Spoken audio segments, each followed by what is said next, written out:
Bienvenue à tous dans le 3e épisode de l'émission J'ai testé pour vous. Aujourd'hui nous allons faire la connaissance de France Scott Billman avec laquelle nous allons improviser quelques pas de danse-thérapie. Vous me suivez ?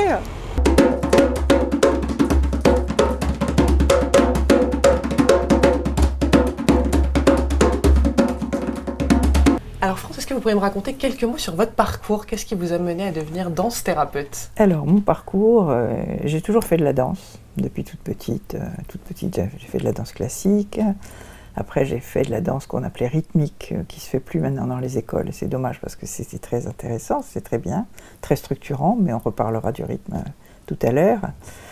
Quand j'étais adolescente, mes parents m'ont inscrite dans des cours de danse de société, dans les danses sociales, tango, valse, tout ça, voilà. Et je ne savais pas qu'il existait des cours de danse pour adultes, donc j'en ai découvert à la Schola Cantorum. Et voilà, j'en ai refait là, jusqu'à ce que j'ai découvert au centre américain, l'American Center, boulevard Raspail, qui est maintenant devenu la Fondation Cartier. D'accord. Il y avait plein de cours de danse venus de la culture afro-américaine, dont cette technique qui s'appelle l'expression primitive, qui est celle sur laquelle je m'appuie pour faire la danse-thérapie. Et voilà, donc je l'ai apprise d'un professeur haïtien qui l'avait amené des États-Unis, mais ça ne s'appelait pas danse-thérapie.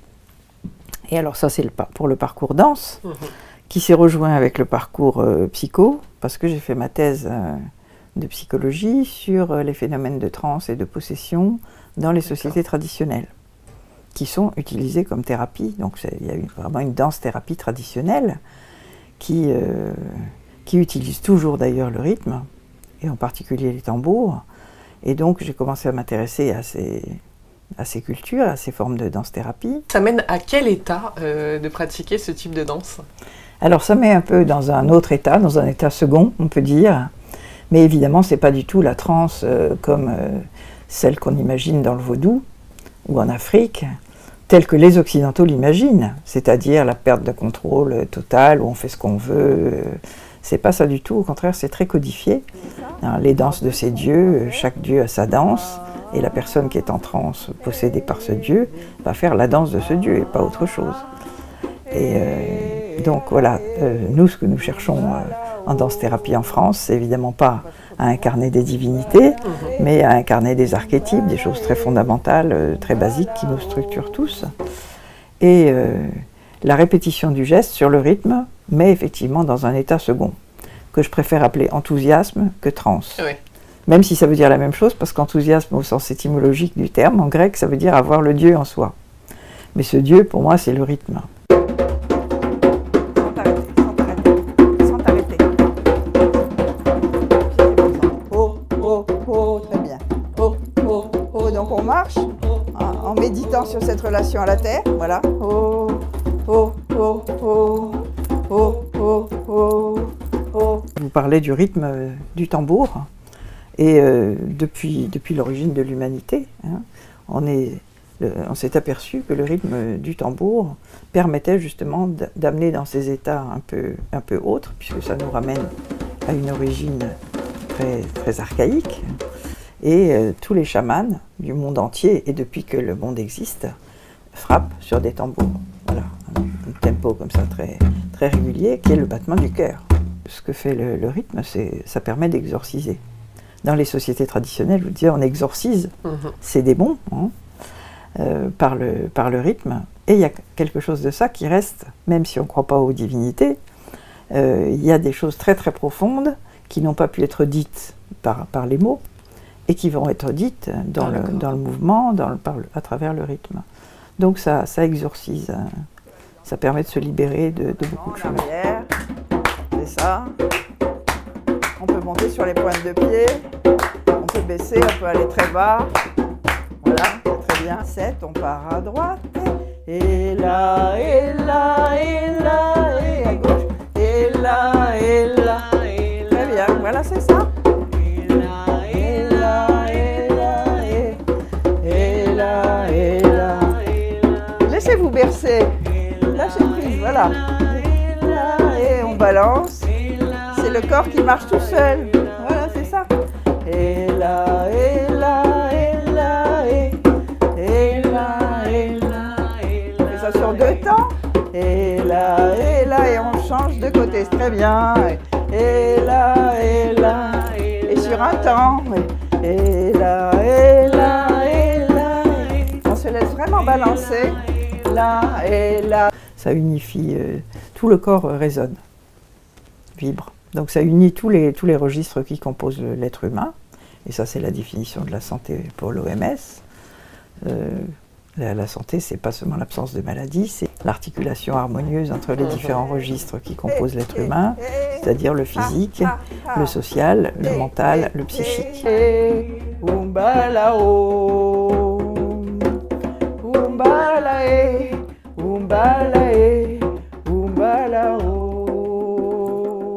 reste là, on est en relation avec la Terre et tout ce que ça évoque pour chacun de nous. Et bien sûr, une fois qu'on a le rythme, ça crée le mouvement. Donc ça les met aussi dans l'espace. C'est des choses qui manquent, par exemple, aux psychotiques. Ils n'ont pas ces notions. Donc une fois qu'on a créé l'espace et le temps, et qu'on s'est relié à la terre et au ciel, on va faire quelques grands archétypes. Et là, on va faire un geste guerrier. On va faire « Hey !»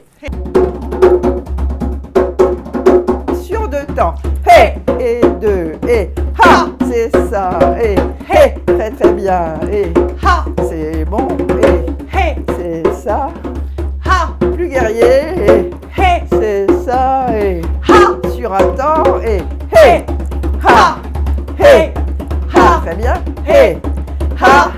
Et stop! Et comment se sentent les gens après un cours de danse-thérapie? Alors, ils disent qu'au minimum, ça gonfle l'énergie. Ça rend optimiste, ça rend convivial. Déjà, ça se sent pendant la séance. D'ailleurs, on multiplie les propositions où on peut communiquer avec les autres. Des petits jeux rythmiques dans lesquels on communique, comme la mère avec l'enfant. Hein. Des jeux d'imitation, réponse, voilà, toutes sortes de choses qui... Donc ça les rend, disent-ils, conviviaux, optimistes, joyeux, et puis ça soigne beaucoup de maladies.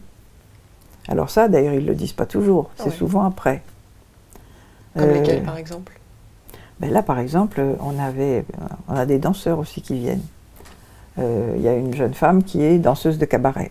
D'accord. Et qui s'est retrouvée avec un psoriasis sur les jambes, qui fait qu'elle avait les jambes toutes rouges, et le directeur du cabaret lui a dit « Là, c'est pas possible de venir danser ».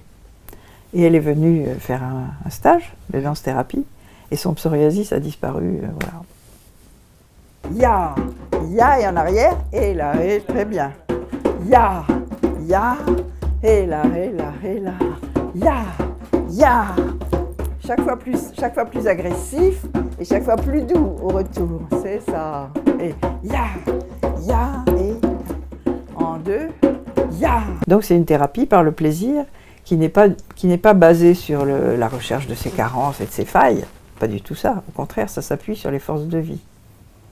Un peu comme ce qu'on fait d'ailleurs dans la psychanalyse des enfants, où on n'est pas en train de chercher ce qui ne va pas, mais s'appuyer sur ce qui va pour... 5, 6, 7, 8. Hey! Hey! Hey! Hey! Hey! Très bien. Hey! Hey! Hey! Hey! Hey! Troisième. Hey! Hey! Hey! Hey! Hey! Et... ya! Très chers amis, je vous retrouve le mois prochain et surtout en attendant, n'oubliez pas... Ha!